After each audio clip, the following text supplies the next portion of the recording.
Today I'm sharing how I updated these thrift store Octagon tables using cane rattan webbing.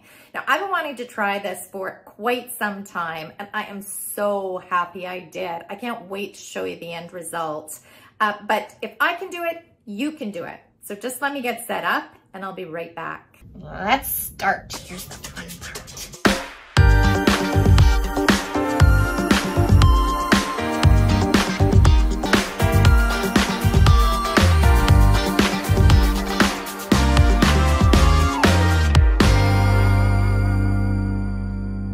I hummed and hawed whether to buy these Octagon tables because I have very mixed feelings about them.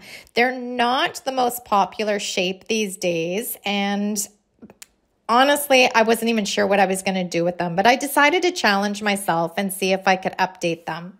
Once I brought them home and had them in my paint room, I took a really good look at them. They are solid. They really don't make furniture like this anymore. It is so sturdy and solid, but there were some cosmetic repairs that definitely needed doing. I started by removing all the stickers using my heat gun and then gave these tables a wipe down.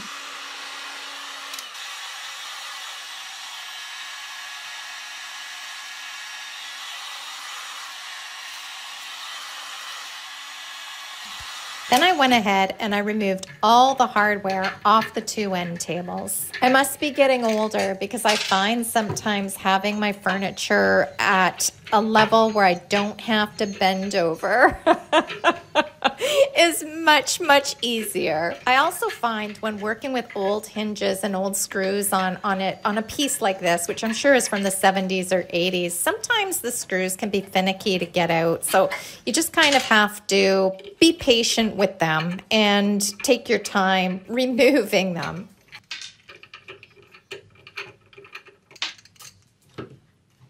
I had all the drawers off and lined up on my table, and here's where I came up with the idea. I was going to cut out the center of these doors and remove that dated panel. So I had never done this before. This was a first time for me, and I clamped the door onto a workbench and I took out my Mastercraft oscillating tool.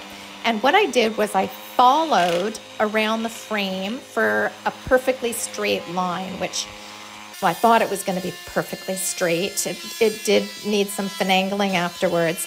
I also thought this was going to go pretty quickly, but honestly, it took me 3 hours, probably 3 hours plus, to do the 4 doors. So I do not think this oscillating multi-tool was the correct tool to use. And if anybody has any suggestions on a better way to do this, I would love to hear down below. I am all ears because, you know, I don't know if I have the proper tool to do this or not, but maybe I should go buy one.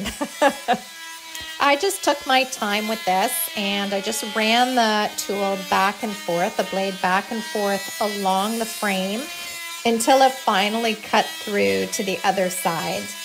I had my shop vac handy as well, so I could vacuum up a lot of the dust to see where I was at in the process. It gave me a better visual for sure, and it kept everything nice and tidy as I was going along. And once I finished with one side of the cut, I would remove the clamp, re-clamp it to the table, and start on the next side.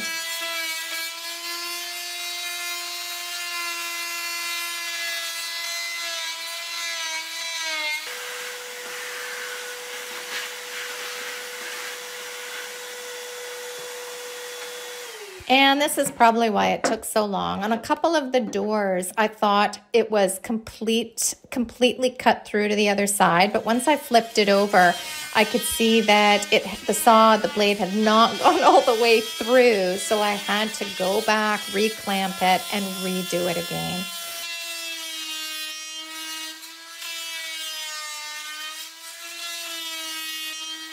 Once I had finally cut through to all corners and all sides, I took my mallet hammer and just bashed it out. It made me so happy.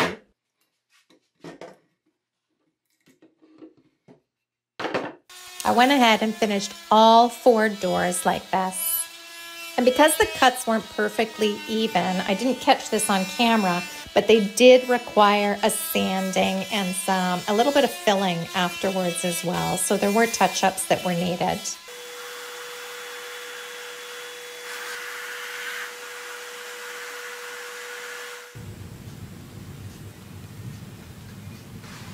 To get rid of the other dated plate on the side of these end tables, I used my painter's tool and I pried it off, and it just popped right off after I got that painter's tool underneath it and just gave it a little pull. Also, to fill in the large scar that was left after I pried this panel off, I used heavy-duty Bondo. And I like Bondo for large fixes like this because it's heavy duty, it dries super fast, it dries super hard, it's drillable, it's paintable. So there's plenty of benefits of using heavy duty Bondo for large gaps like this. Once the Bondo was all dry and sanded smooth, I filled in all the little leftover divots with Dixie Belle mud filler. And as I've mentioned, I love using this in combination because the Dixie Belle mud filler is so easy to sand by hand, and it really fills in all those little nicks and nooks and crannies and any little air pockets that are left. So it's fabulous for a finishing mud filler or wood filler.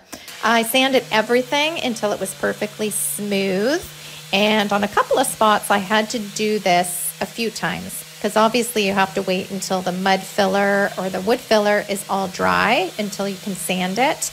I sanded, and then I would see another little tiny spot, so I would fill it in with the wood fill. That happened a couple of times, but finally it all sanded smooth.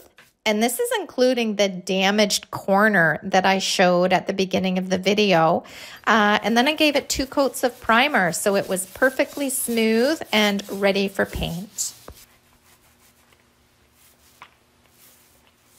And now for the fun part. I mixed a custom color of sandcastle and white cap. I also diluted it with about 10% water to paint ratio so it would spray through my paint gun beautifully.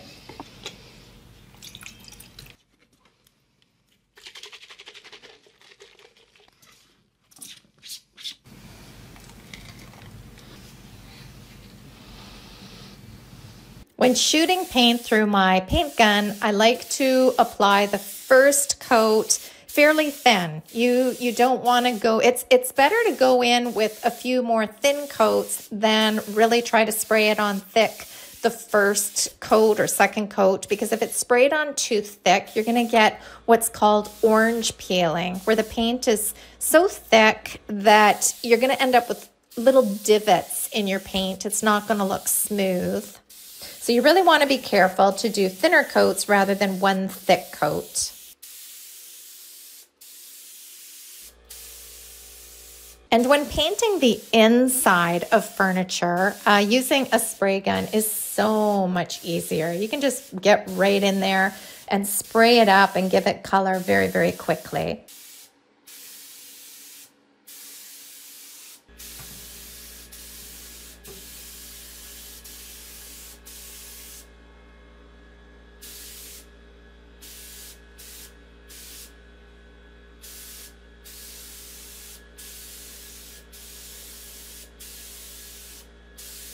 Now here's another learning experience I had along with cutting out the middle of those doors. I ordered some cane webbing or rattan webbing off Amazon. I ordered 2 rolls because I wasn't sure how much I needed and I wasn't sure if I was going to muck it up. Better safe than sorry. And now I have leftover for another project, so that's good. The 2 rolls that I ordered were, I believe, 17 inches by 3.5 feet.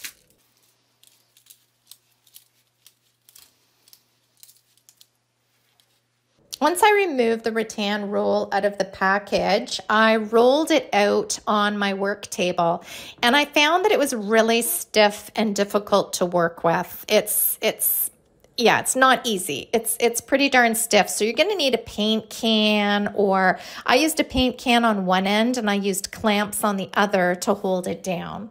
I started by taking my measuring tape and measuring the amount I needed for the inside of the doors. I'm not going to give you the exact measurements because your project is going to be totally different than mine.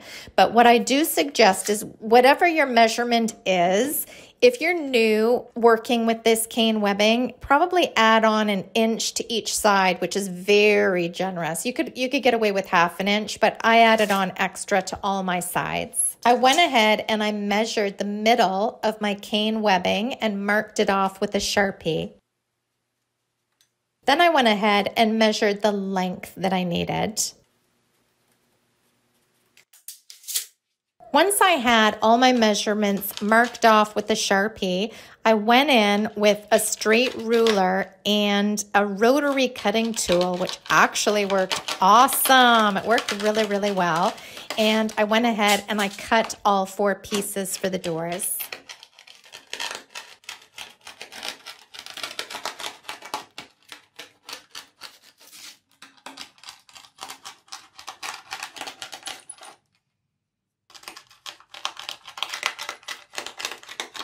Now, I found the key to making this rattan-cane meshing much easier to work with is by soaking it in warm water for at least 30 minutes.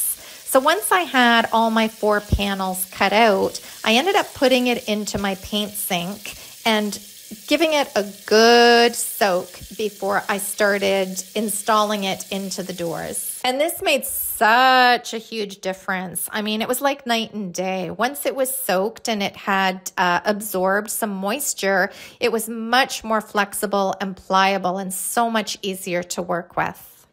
I set up my work table with a big drop cloth and some towels, and the towels were to absorb some of the moisture from the rattan.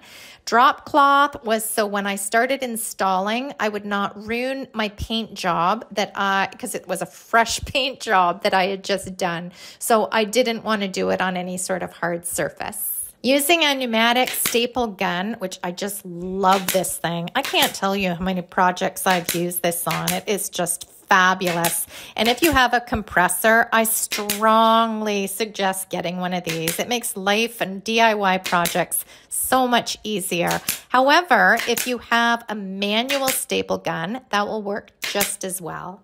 So I went ahead and I started stapling in these panels, and the way I found worked best for me was to staple in one staple in the middle of one side, and then make sure that the rattan or the cane was all straight and lined up with the side of my door, and then put one staple on each side so I had it secured, and then go back and just run those staples all along each side. And as you can see, I had a ton of excess cane mesh hanging over, which obviously needed cutting down afterwards. But you know what? I think if it makes you feel more comfortable for a first time trying something, it's not a bad idea to do a little bit of extra rather than find yourself running short and feeling uncomfortable about it. To cut off the excess cane webbing, I started using scissors, and it worked okay. You can certainly use scissors, but to get a cleaner cut, I found using my utility knife much more efficient because it got right in there. And even though it left a little bit of a line because it would cut through the wood slightly along with the cane webbing, that's fine because I actually had the trim that I'm going to cover it all up with, so it was no big deal. But see how nice and close the cane webbing gets cut off, and it looks so much neater. To give the back of these doors a really clean finish, I use this trim and just laying a little bead of glue along the edge. And or if you're using trim, you could lay a little bit of glue, or you could use a nail gun with trim nails just to shoot it in nicely.